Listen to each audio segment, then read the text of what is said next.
Hi guys, my name is Ronald Suarez. Last weekend I visited a wonderful place very close to Bucaramanga, 2 hour away by bus, called San Hill. I was with my friends enjoying and resting at bite.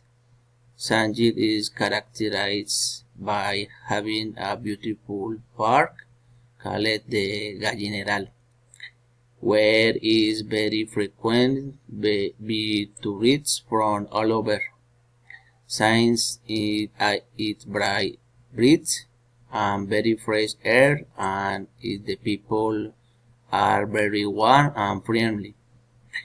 We play football and ride the boat and river that passes by there.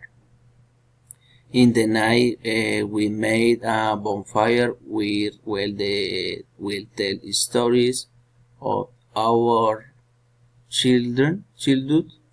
I was great. I hope to come back soon. I recommend it. Thank you.